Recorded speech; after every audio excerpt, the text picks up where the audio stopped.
Hey, what's up? It's Noku2 here with another comic haul. First of all, as always, I want to thank everyone who has taken the time to watch my videos and post comment. I appreciate you. So let's just get started. So here is the Zatanna Bringing Down the House #2 beautiful Jenny Frison cover. This was a 1 in 50 ratio variant. I pre-ordered the raw copy, which I showed in a previous video. There's a web channel that I follow. Shout out to, I think it's JP Budgeting, something like that. But he has followed, he does this thing where he talks about comics that are hot, and 6 months later, if they've retained the same value that they were going for 6 months ago. Some of them do, some of them don't. But one thing that he taught me, which I do 100% believe, and have followed and verified that his theory is accurate, is that ratio covers, depending on when they release and what they go for immediately, if they don't triple right off the bat in the first week, then they're not going to retain the value and they're going to come back down. And this is a perfect example. So this was a 1 in 50. I saw the image. I love the cover. I really like Jenny Frison. And so I pre-ordered it, and it was $70. Probably a little overpriced. I missed the cutoff to pre-order it on my pull list. And you couldn't get a copy. So I had to go to eBay, and I pre-ordered a 1 in 50 raw for $70 with shipping. And I showed that in another video. So I got a number of trade copies. But then shortly after, this came on a 9.8, and I wanted that in a slab. So I bought that, and for $56 with shipping, which was also one of the cheapest shipping I've ever seen for a slab, it was $3.99. I think on my other video, I talked about a slab for a Tomb Raider. I was mistaken. It wasn't that one. It was this one. This was $3.99 postage, which I think the seller does such a large volume. He just has a flat rate for shipping. And this came as $3.99. So for $56, I got this book. So, but to again explain that theory, so this was a 1 in 50. I think this peaked the first week of release at about $75 to $100. And his theory is that if you don't see this ratio at $150, then if you wait long enough, this will drop back down because they've probably printed a ton of these and it's going to come back. So, so far he's been right. I've watched a bunch of high-end ratios, and they all drop back down. So if this would have hit at $150, for example, then this would still be a $150 book. If it went from 50 to 100, which I paid 70, which again, it's a 1 in 50, then it's going to either stay around $50, it's going to come back down to 50.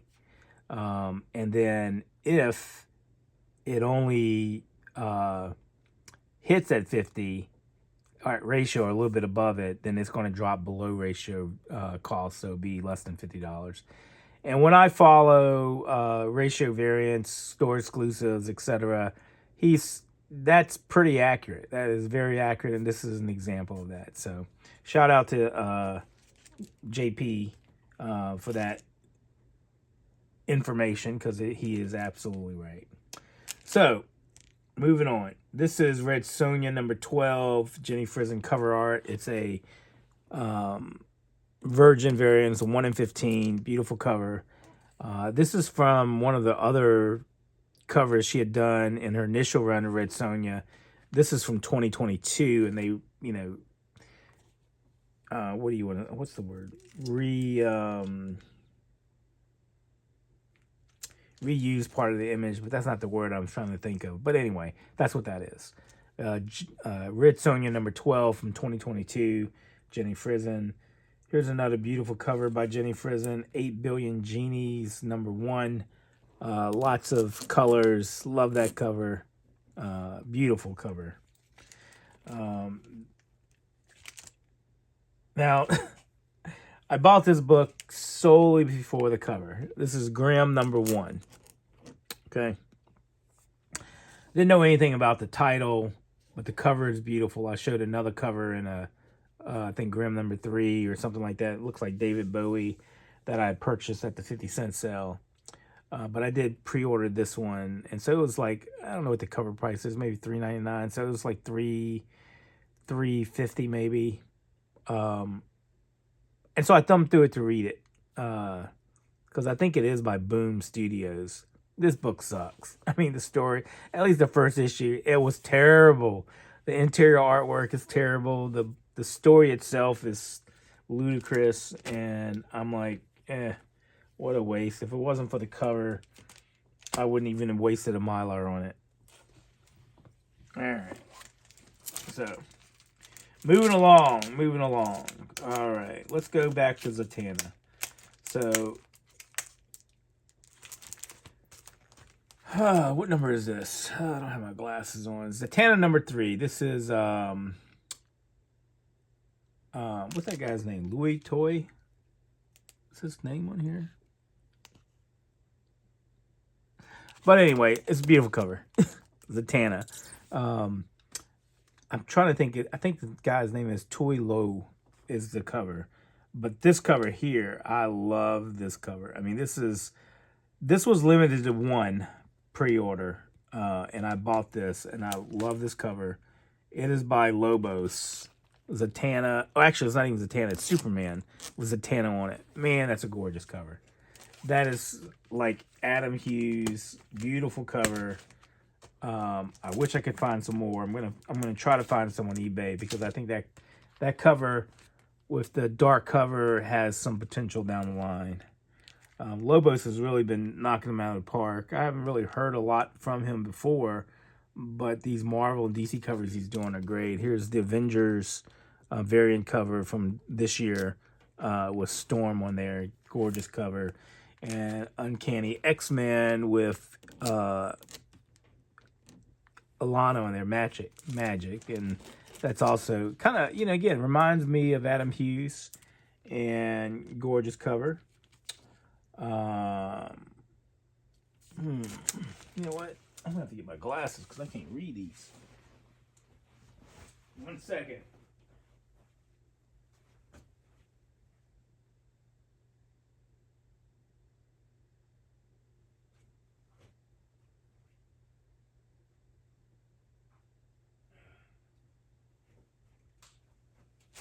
So sorry for that. Oh, man.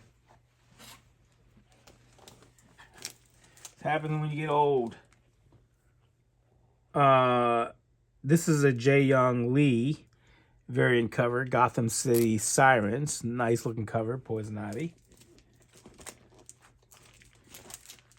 Alright. Moving along. Now, I like these type of covers, and anytime they come out, I do buy them, because I think it's kind of cool to see when they do this kind of collage of characters from the history of whatever character may be. This is Uncanny X-Men #1. I don't know if you can tell, they have like some of the old covers, like that's Uncanny, or I don't even know if it was called Uncanny then, but X-Men 102. You see some of the covers here, and the X from covers. There's 101, right? And then they have a bunch of hogposh of collage of all the characters from different, like Wolverine down there from Jim Lee run. That's Colossus from one of the Uncanny X-Men of John Byrne. Great. I just like it when they do these collages. And here is another one. Spider-Man Black Suit and Blood. Again, with lots of different, the black suit in the middle, in the image, and then the red, which I thought was a great looking cover. I only bought one of these copies, but I do like that. I don't think they really go for a lot of money. But I like that. And I don't even remember some of these images, like here's Gambit #5. I don't remember Gambit at all. I mean, I don't remember Gambit in this costume right here at all, or that. I remember this and this and this one and that one, but some of these costumes that he has in this image, I do not recall.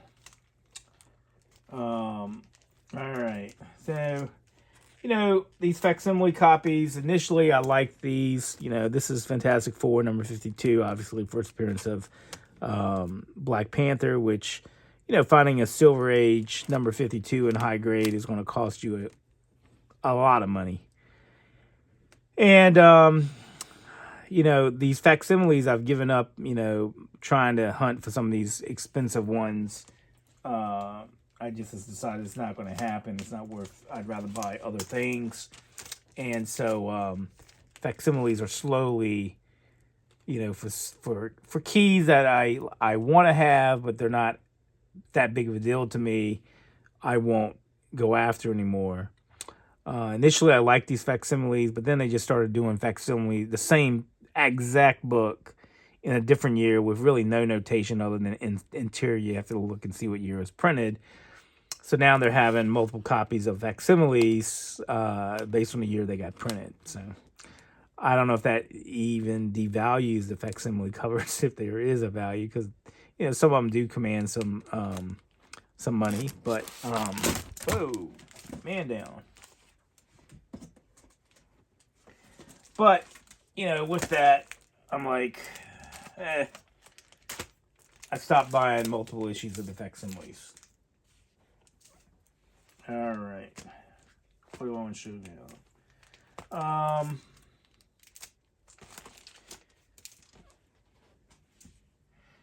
Now, I used to not really care too much for Skottie Young, and recently I've started to really enjoy his work and appreciate it for what it was, or what it is. So I'm going to show you a bunch of Skottie Youngs that I've picked up over the last few months. Most of them are new. Edge of Spider-Verse #1 variant. I love this big Marvel series that he's done for Marvel. Incredible Hulk. Scarlet Witch. Miles Morales. Daredevil. The Hulk one is actually one of my favorites. They make a statue of it, and we just got one from my son with the Venom one. Big Marvel's Captain America, the X-Men. It does not wrap around. This is just the image. Venom War 1, 2, 3, 4. Let's have a Venom War. I like that. Doctor Strange. I think I may have gotten them all. Here's another one. Captain America. Sometimes, again, like I said, I forget what I've pre-ordered and I buy the copy in the LCS. Also to support the LCS, but that's probably my favorite one with that. Carnage. Amazing. Spider-Boy. Wolverine. Here's another Miles Morales. Fantastic Four. Another Venom War. I got 2 copies of that. So.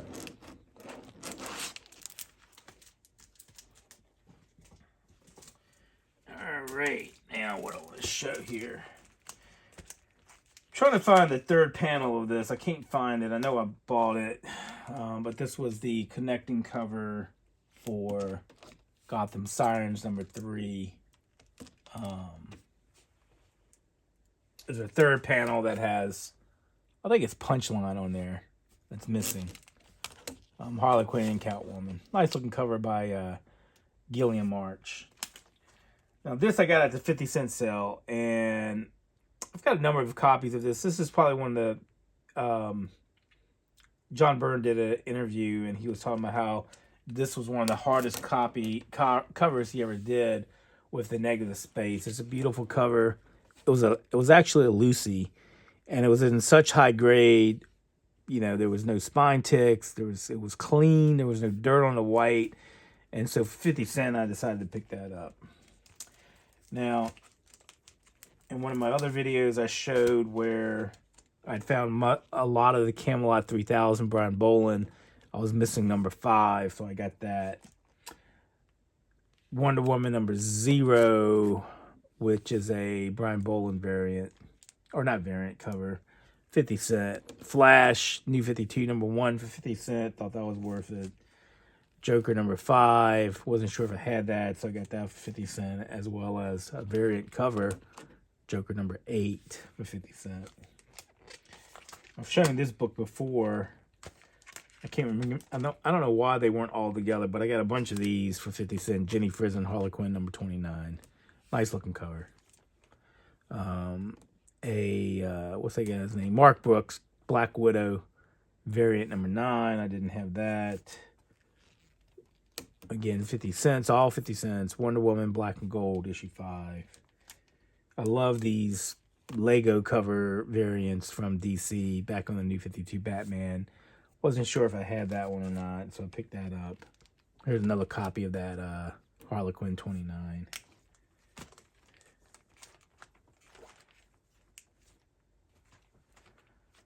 Here's some nice, what is this? John Tyler Christopher negative space variant with Magic on there. Really hot looking cover, I tell you. X-Men number 1 from 2024. I got 3 of those. I mean, that's a beautiful. I mean, whew. And then Scarlet Witch number 1. New artist I've never heard of. I think his name is Lorenzo or something like that. Nice looking cover. All right. Now, in one of my previous videos, I talked about this book. I showed it, and I tell you, every time I see this book, it was a hot book. They talked about Superman 680, 50 cent. And this comic here, I love, $6.75, 50 cent. Anytime I see that, I pick these up if they're cheap, or even cover price for that matter. But I want to show the other books in that run that Alex Ross did. I thought they were great covers. Those 2 are the ones that are, go for a little bit more. But $6.76. This is a beautiful cover too. $6.77. I like that cover too. $6.79. Alex Ross. And again, I would love to see the models when he did this. Because, he paints out models. Here's another one of $6.80. This is from Supergirl, but this is the new Krypton storyline. Alex Ross that kind of coincide. This is another Superman. Great looking covers. Any more? Oh yeah, here's some more. Some more $6.80. $6.80. And $6.75. Again, these books, they're your money books. If you want to pick those up, I'd recommend that. They can sell. DC Comics, they did some fun variants, for different months with New 52. We had the Joker variant, but I also try to pick up the Teen Titans Go variant. I love that cartoon. Oh my gosh, I love that cartoon. And that's from the New 52 number 42 Aquaman. And I'm not sure how many of those I have left to get, but I don't think I had that one, so I picked that up. And this is the first appearance of Komodo, and it's the first Jeff Lemire storyline with Andrea Sortino in there. That's an excellent run if you haven't read that storyline. So that's the first appearance of Komodo. This is the first appearance of Emiko Queen, which is Red Arrow, which is the half sister of Oliver Queen. So they're not worth a lot, They're probably cover price, but on a good day they can go for $10-$20. Here's another Lego Superman Wonder Woman cover. It was in high grade, 50 cent. And then these books here I love. Even though these are reprints, I have number 1 somewhere. When I was a kid, I bought this when it came out, not knowing really what it was. And I can't find the number 1 issue that I have. I have number 1, but I didn't have any of the others. But these are the Green Arrow, or Green Lantern and Green Arrow run by Denny O'Neil and Neil Adams. And so they reprinted 2 issues per book in the Baxter paper is what it's called. Back then, Baxter paper, more of a thicker quality paper where the colors really run crisp on there, retains the color. But actually, I think it's personally, I think it's better than some of the paper that we use now in comics. It probably degrades because it's still not as slick, but beautiful comic. And Neil Adams did all new covers for these. So the front cover is a new cover that is inspired by the original cover, and then the back cover is a reprint of the original cover for one of the other issues in there. So again, there's 2 issues in this. Number 1 does have the original, is the first one where it reprints, I think it's Green Lantern, Green Arrow number 76, where the cover is where Green Arrow is shooting an arrow through the lantern. But that, again, never, as a kid, $2 for a comic was a lot of money when comics were probably 40 cents at the time for me.